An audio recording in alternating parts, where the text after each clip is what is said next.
How to segment an audience like a boss. I'm David Bain, and this is the Chat Marketing Train, episode number 4.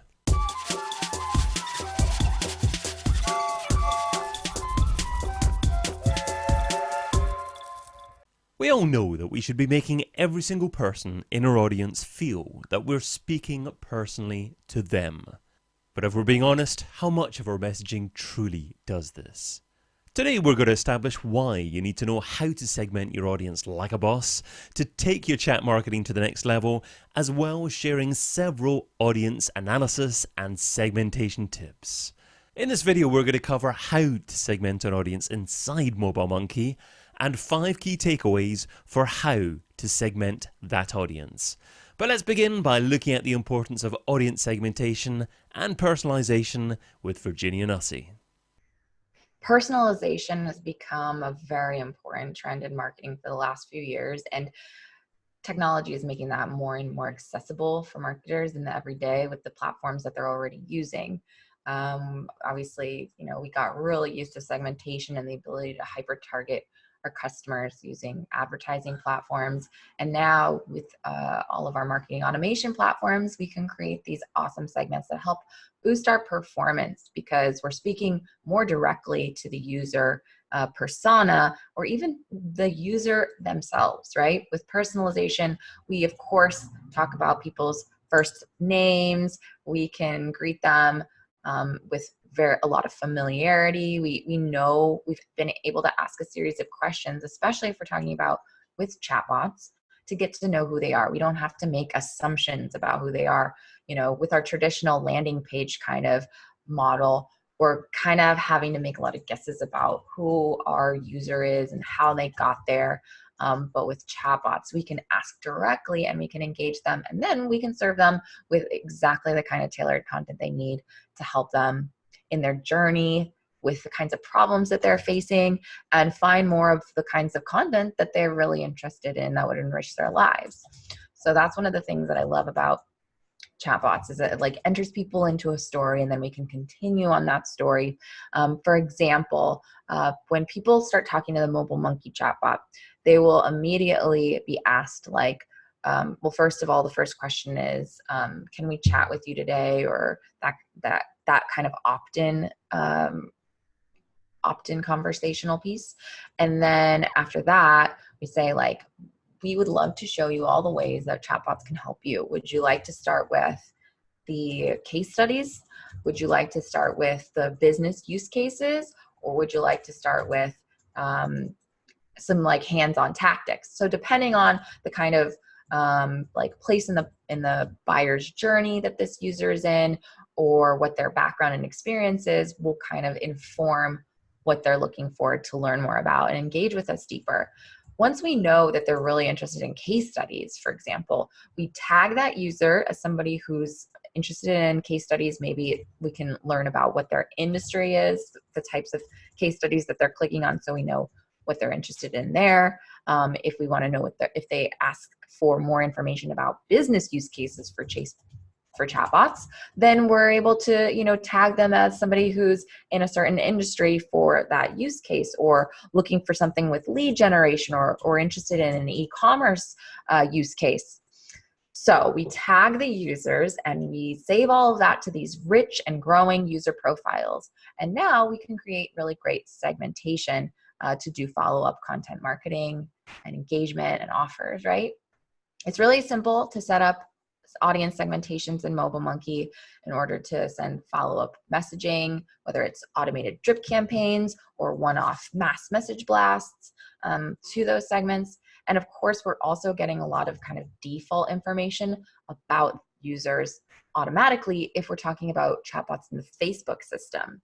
So with Facebook, when somebody messages your page, Facebook automatically gives you information including first and last name, their location, and their gender, and their profile and photo.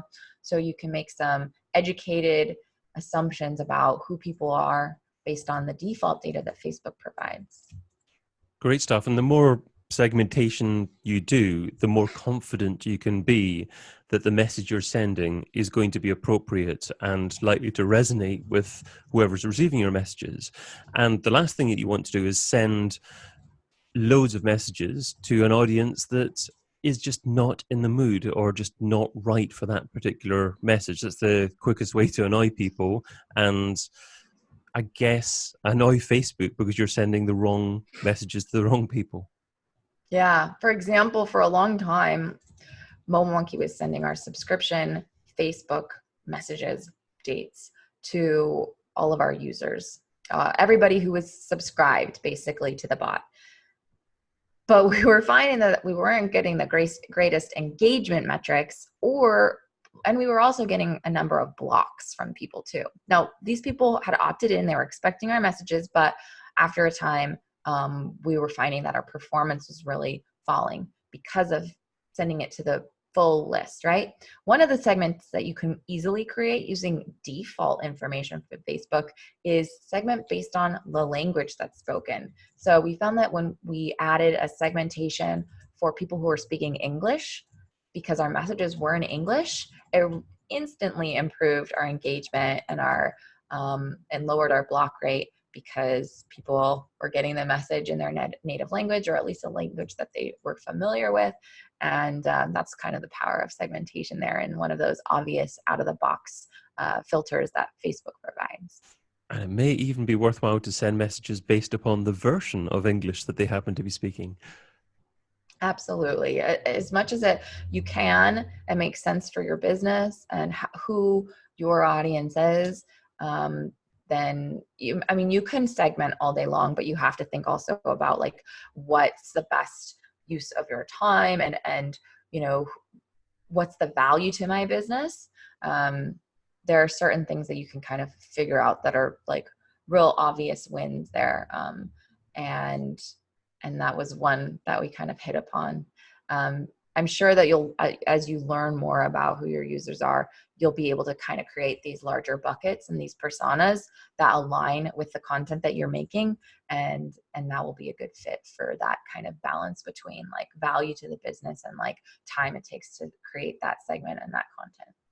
So don't go overboard segmenting for the sake of it. Look at the areas in your business that are likely to result in the most positive financial impact as a result of that Sure. segmentation.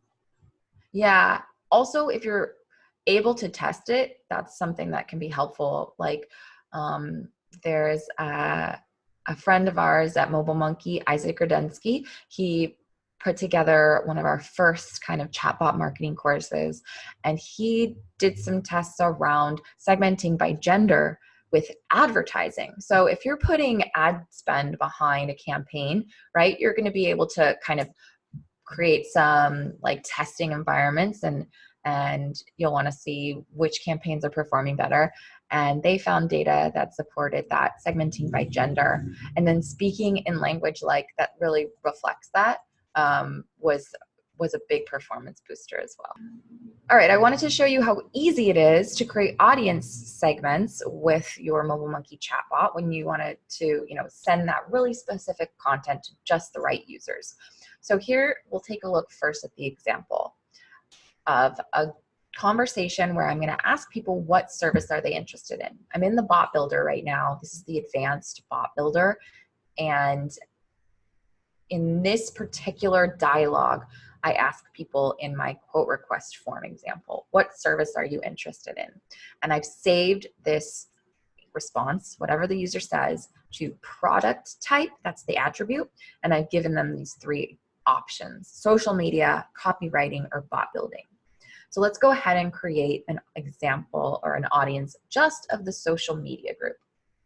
We'll skip over back here to Mobile Monkey.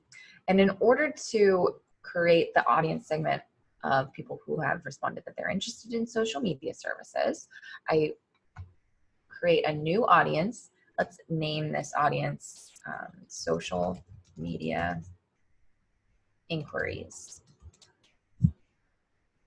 Works for me. And we'll go ahead and add a filter of people who have responded to that product type as social media. Really quickly here, there are 3 different kinds of filters that you can create, and I'll just focus on these first 2 because they work for everybody.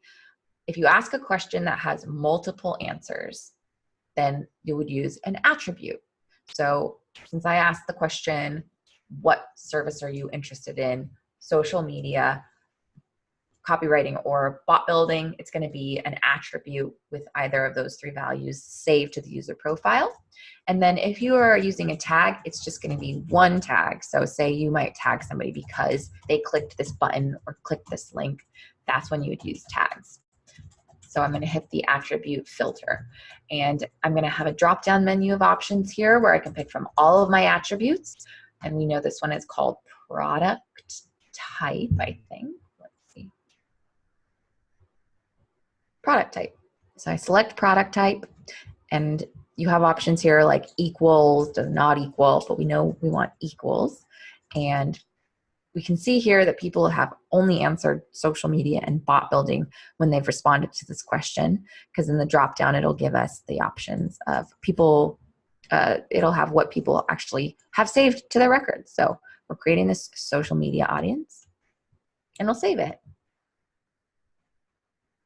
And that's how easy it is to create an audience based on any of the information that we have on our users that we've either gotten as a default from having a first conversation through Facebook, or because of conversations and questions that we've asked them as follow-ups. So here are your 5 key takeaways for how to segment an audience. Number 1, tag your audience based upon their actions. Tag your audience based upon their actions, allowing you to deliver them more targeted messaging in the future, as well as knowing when not to send them messages.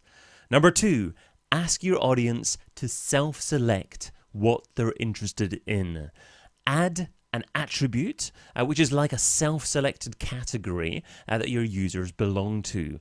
Building attribute segments can help you identify what products your audience members are interested in and who's ready to buy right now. Number 3, make use of the default data that Facebook provides you with. Don't forget to make sure that you use this default data that Facebook automatically supplies you with as part of your segmentation strategy.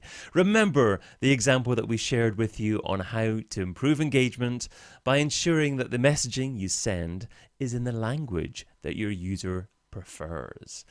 Number 4, segment your audience only if it makes sense for you to do so. Don't segment unless it makes sense for your particular business.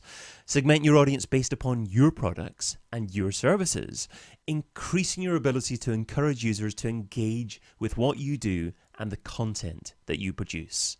And finally, number 5, split test segments for paid traffic especially. Remember that not all segments are obvious.